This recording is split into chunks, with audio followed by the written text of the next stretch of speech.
Okay, in this lecture, we'll talk some more about how we model hardware.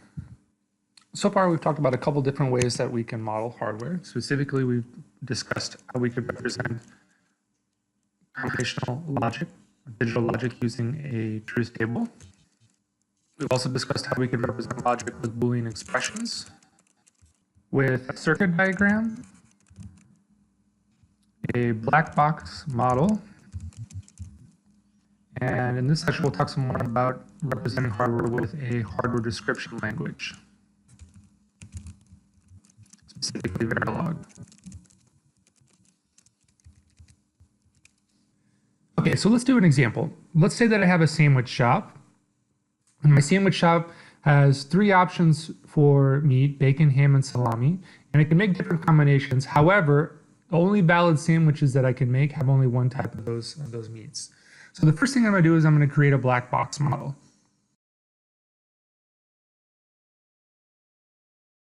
So the first thing I want to do is draw my box and give a name for this module. In this case, I'm going to call this my sandwich checker. Then I'm going to identify what are the inputs. In this case, I have 3 inputs: bacon, ham, or salami. And then I'll have one output that tells me if it's a valid sandwich combination or not. So we'll call this V. Given my box diagram, or my black box model, now I want to actually figure out what am I going to put inside of this circuit? How do I design this? And to do that, I'm going to start off with the truth table. So I have 3 inputs: bacon, ham, and salami, and one output, V, for valid. Okay, so the first combination with neither bacon, ham, or salami is not valid, so that's a 0. A sandwich with just salami, that's a good one. That's a valid sandwich. Same thing with just ham. If it has both ham and salami, that's not valid. But just with bacon, that's a valid sandwich. And then the rest of these are also not valid.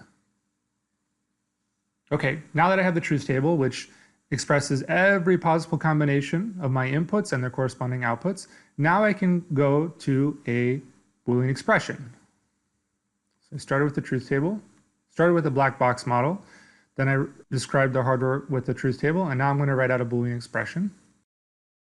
And I'll do that by writing the sum of products, or the SOP expression. So in this case, the second row has a 1 in it, 0, 0, 1. So I have B naught and H naught and S, or third row is 0, 1, 0. So I have B naught, H, S naught, or this row is 1, 0, 0. So I'd have bacon, ham, salami, B, and H naught and S naught. And all together, this equals B. Okay, so now let's talk about how we'd represent this module using an HDL, specifically Verilog. So in Verilog, when I have a module, I'm going to go ahead and there's a keyword module. And I'm going to give that module a name. In this case, we'll call it the sandwich checker. And then in parentheses here, I'm going to list out both the inputs and the outputs into my module. Essentially, I'm defining with code here what it looks like, my black box module, how I interface with this particular piece of hardware. So I have 3 inputs: input bacon, input ham, and input salami. The basic data type in Verilog is a bit vector. So these could also be vectors or groups of bits, but in this case, we just have a single bit for each of these inputs. And the same for the output, which is V. Then I'll have a closed parentheses, and then out with a semicolon. After I've declared the module and its interface, its inputs and outputs, I can now describe what's actually inside of this module, get into the internal parts of this hardware.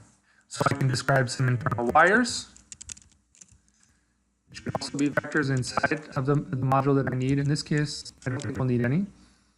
And I can also assign or connect components using an assignment statement. In this case, I'm going to go ahead and express our Boolean expression directly in Verilog. So I'll say assign the output V,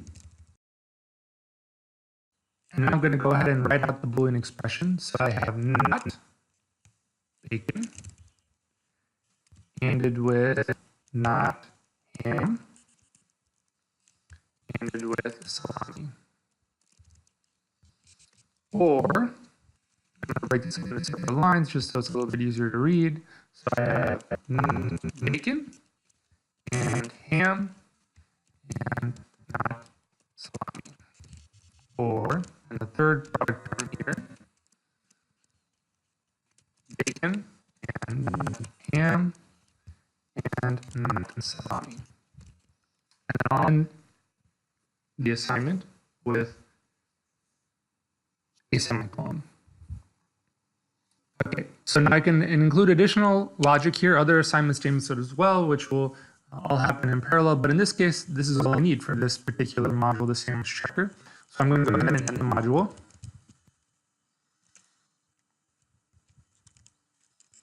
Okay, so now we've just represented the sandwich checker using a hardware description language, specifically Verilog.